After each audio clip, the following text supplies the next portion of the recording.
नमस्कार मेरे दोस्तों, स्वागत है आपका आज के हमारे YouTube चैनल में।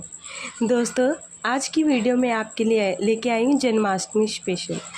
आप सभी को पता है कि हमारे देश में जन्माष्टमी का जो पर्व है वह बड़े ही हर्षोल्लास से मनाया जाता है। इस दिन क्या करते हैं ये भी शायद मुझे आपको बताने की ज़रूरत नहीं है, लेकिन हाँ, मैं आपको पूजा विधि ज़रूर बता सकती हूँ कि इस दिन कान्हा जी को कैसे नहलाएं, उन्हें किस चीज़ का भोग लगाए, कान्हा जी को कैसे प्रसन्न करें, ये मैं आपको ज़रूर बता सकती हूँ। तो दोस्तों चलिए शुरू करते हैं वीडियो शुरू करने से पहले मैं चाहती हूँ कि मेरे चैनल को सब्सक्राइब और लाइक ज़रूर कीजिए। तो आइए दोस्तों आप सभी को बता दूं कि सबसे पहले आपको क्या करना है, कान्हा जी को स्नान करवाना है। स्नान है उसके लिए आपको एक बड़ा पात्र लेना है। पात्र जो होता है वो एकदम बड़ा होना चाहिए ताकि अच्छे से कान्हा जी को नहलाया जा सके।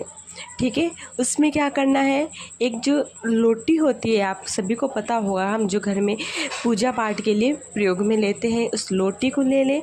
उस लोटी के अंदर थोड़ी सी 2 बूंद गंगा जल की डालें। फिर पहले जो आपको जो जल है वह कान्हा जी को बिठा के आराम से, फिर उस जल को सबसे पहले आपको कान्हा जी के चरणों में डालना है, उसके बाद कान्हा जी के हाथों में, फिर उसके बाद कान्हा जी के सर पर। इस तरह कान्हा जी को जल से नहलाएं।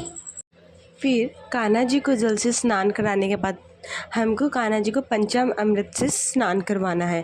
पंचामृत से स्नान हम उसी प्रकार कराएंगे जैसे कि हमने पानी से स्नान कराया था। पहले कान्हा जी के चरणों पर, फिर कान्हा जी के हाथों पर, फिर कान्हा जी के सिर पर। ठीक है, तो दोस्तों उसके पश्चात स्नान कराने के बाद उसके वापस बाद में फिर से आपको पानी से स्नान करवाना है। फिर से आप पानी से जब स्नान करा रहे हो तो एक ही धारा में कान्हा जी को नहलाना है। और नहलाते समय आप जो कान्हा जी को जब नहला रहे हो तो उसमें एक मंत्र बोलना है आपको। मंत्र 2-3 होते हैं, जैसे आपको पता है, ओम भगवते वासुदेवाय नमः, ओम भगवते नमः, ओम भगवते नमः। तो ये मंत्र का आप जाप जरूर करें जब कान्हा जी को आप नहला रहे हो। कान्हा जी को जो नहलाने के बाद आपको एक सॉफ्ट तौलिए से आपको कान्हा जी को शरीर को जो है वो पोंछना है। फिर उसके बाद कान्हा जी को एक अच्छी नई पोशाक पहनाए, वस्त्र पहनाकर कान्हा जी को सिंहासन पर बैठाए। सिंहासन वो ऑब्वियसली आपका जन्माष्टमी के दिन सजा हुआ होगा। और फिर सिंहासन पर बिठाने के बाद आपको क्या करना है, कान्हा जी का श्रृंगार करना है।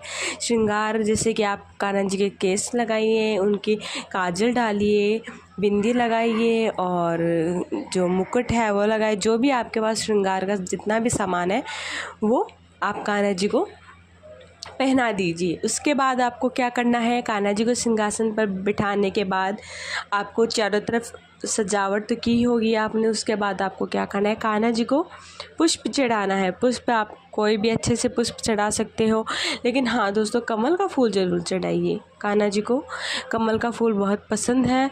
और गुलाब का फूल भी आप चढ़ा सकते हो, गुलाब की पत्तियाँ और कनेर का पुष्प, जो भी आपको पुष्प मिले वो कान्हा जी को आप ज़रूर चढ़ाइए। सबसे ज़रूरी जो चीज़ है कान्हा जी को वो है कि आप कान्हा जी को तुलसी ज़रूर चढ़ाएं। तुलसी अगर आप कान्हा जी को अर्पित करते हो उससे कान्हा जी बहुत ही प्रसन्न होते हैं।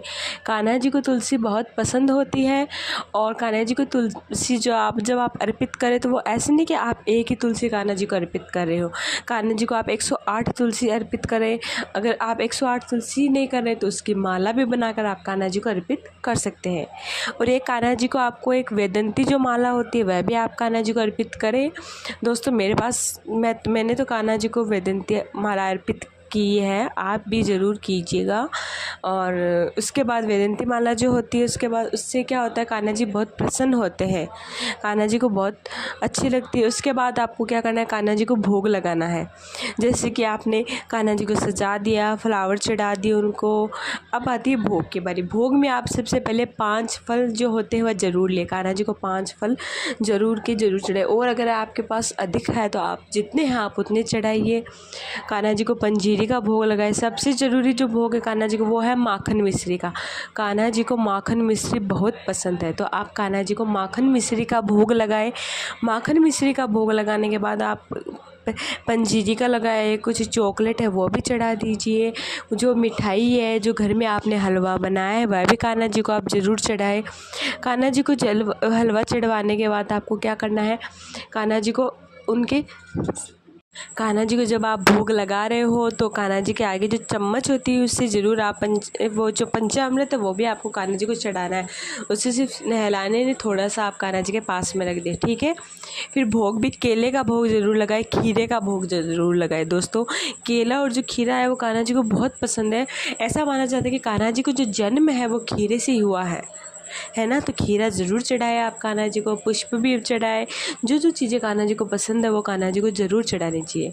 दोस्तों, इतना भोग लगाने के बाद कान्हा जी के दीपक जो कान्हा जी के आगे वो दीपक जलाए और धूप भी जलाए। फिर कान्हा जी की आरती करें। आरती विधि अनुसार गाएं, अच्छी सी आरती एक राग में, या फिर आप फ़ोन में भी चला सकते हैं, लेकिन आपका जो उस मन है वह कान्हा जी की पूजा पाठ में ही रहना चाहिए। ऐसे कान्हा जी की जो व्रत की जो विधि है वो ऐसे जो सही नहीं मानी जाती। फिर कान्हा जी की ये सारी पूजा विधि करने के बाद आपको क्या करना है, कान्हा जी को झूले में बिठाना है। आप पहले भी कान्हा जी को झूले में बिठा सकते हैं, लेकिन अगर आप ये सब अच्छे सिंहासन पर जब हम बैठ के कान्हा जी के भोग लगाते हैं अच्छे से लग जाता है। उसके बाद आपको कान्हा जी को झूले पे बिठाना है। कान्हा जी को झूले पे बिठाने के बाद आप क्या करें, झूला है वो सजा हुआ होना चाहिए, और कान्हा जी को झूले पे बिठाने के बाद आप कान्हा जी को झूला ज़रूर झुलाएं। क्योंकि जब अगर आप कान्हा जी को जैसे झूला झुलाते हैं तो कान्हा जी क्या करते हैं, प्रसन्न होते हैं उससे, कान्हा जी को झूला झुलाने से। इससे कान्हा जी आपको जब तक आप की पूरे ज़िंदगी भर कान्हा जी आपकी हर ख्वाहिशों को पूरा करेंगे, आपको प्रसन्न रखेंगे, आपकी हर इच्छा पूरी करेंगे। कान्हा जी को झूला ज़रूर झुलाएं। इसके बाद कान्हा जी के आगे अपना मस्तक है वो झुकाए, कान्हा जी से माफ़ी मांगिए अगर आपसे कोई भूल चूक हुई है। उसके बाद कान्हा जी को आप मन ही मन याद करें। कान्हा जी के ऐसे शुभ कामना के लिए करें, जैसे एक छोटे बच्चे की जिस प्रकार हम कामना करते हैं उसी प्रकार आप कान्हा जी के आगे करें। तो दोस्तों, बस इतनी ही विधि है, फिर आप अपना व्रत खोल सकते हैं। उसके बाद कान्हा जी की पूजा करने के बाद आप अपना व्रत खोलें और कान्हा जी को झूले में ही बैठा रहने दें। फिर व्रत खोल के आप खा सकते हैं, लेकिन व्रत कान्हा जी के सारी पूजा विधि करने के बाद ही खोलें। तो दोस्तों, मैं आशा करती हूँ कि आपको ये वीडियो ज़रूर पसंद आई होगी। धन्यवाद। चैनल को सब्सक्राइब ज़रूर कीजिए ऐसे ही और अच्छी वीडियो देखने के लिए।